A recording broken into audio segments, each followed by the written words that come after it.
మనందరికీ గోవా అనగానే బీచ్లు, పబ్ లైఫ్ ఇవన్నీ గుర్తొస్తుంటాయి. పైగా అందరూ ఫారినర్స్, ముఖ్యంగా పోర్చుగీస్ వాళ్ళు. ఆ పోర్చుగీస్ కల్చర్ అంతా మనకు కనిపిస్తుంటది గోవాలో. కానీ నిజంగా గోవా కల్చర్ అనేది పోర్చుగీస్ కల్చర్ కాదు. గోవా అనే దానికి మన సనాతన ధర్మంలో గాని, మన పురాణాల్లో గాని చాలా అత్యున్నత స్థాయి ఉంది. మనం ఎంతో పవిత్రంగా భావించే భాగవత పురాణం గాని, స్కాంద పురాణం గాని, ఇలా అనేక పురాణాల్లో గోవా గురించి చెప్పారు. కాకపోతే గోవా పేరుని గోమంతకం లేదా గోరాష్ట్ర అన్నట్లుగా సంబోధించారు చాలా చోట్ల. ఒక రకంగా గోమంతకం అంటే గోవులు, పర్వతాలు ఉండే ప్లేస్ అని. ముఖ్యంగా ఈ గోవా అనేది విష్ణుమూర్తి 6వ అవతారమైన పరశురామ క్షేత్రం. పరశురాముడు కార్తవీర్యార్జున్ని చంపిన తర్వాత 21 సార్లు భూమండలం మొత్తం తిరిగి అధర్మపరులైన రాజులందరినీ సంహరించాడు.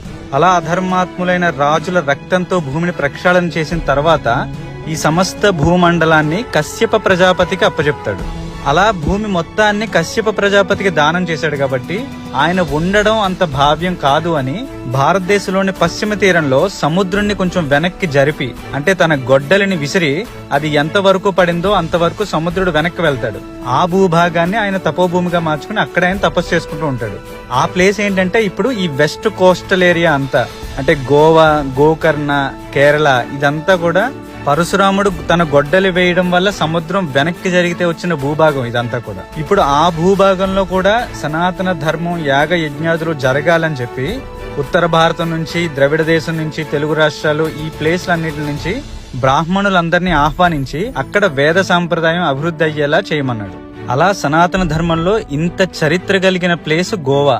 అలాంటి గొప్ప ప్లేస్ లో ఈ రోజు సనాతన ధర్మం ఉనికే లేకుండా పోయింది.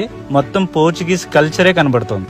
ఈవెన్ ఇప్పటికీ హర్మల్ అనే కొండ మీద పరశురాముడి యొక్క గొడ్డలు ఉంటుంది అక్కడ. అండ్ కన్కోనా అనే ప్లేస్ లో పరశురాముడి యొక్క అద్భుతమైన దేవాలయం ఉంది. పరశురాముడిదే కాదు, అమ్మవారిది, శివాలయాలు, వైష్ణవాలయాలు, చాలా పురాతనమైనవి అద్భుతమైన దేవాలయాలు ఇప్పటికీ ఉన్నాయి. సో ఒక్కటే రిక్వెస్ట్ ఏంటంటే, మన వాళ్ళు ఎంజాయ్ చేయడానికి గోవా వెళ్లే ప్రతి ఒక్కళ్ళు కనీసం ఒక పూట ఎక్స్ట్రా కేటాయించి మన కల్చరల్ ప్లేస్లైన వీటిని కూడా సందర్శించండి. గోవాలో కూడా సనాతన ధర్మం రూట్స్ ఉన్నాయని గుర్తించండి. వాటిని అభివృద్ధి చేయడానికి మీ వంతు సాయం మీరు చేయండి. సాయం అంటే అక్కడ ఏం చేయక్కర్లే, మనం వెళ్ళి విజిట్ చేస్తూ ఉంటే చాలా ఆ ప్లేస్లు కూడా ఉన్నాయని గుర్తించి. ఇలా ప్రతి ప్లేస్ లో ఉన్న మన రూట్స్, మన కల్చర్ ని మనం గుర్తించడమే మనం మన దేశానికి, మన ధర్మానికి చేసే గొప్ప హెల్ప్ అవుతుంది.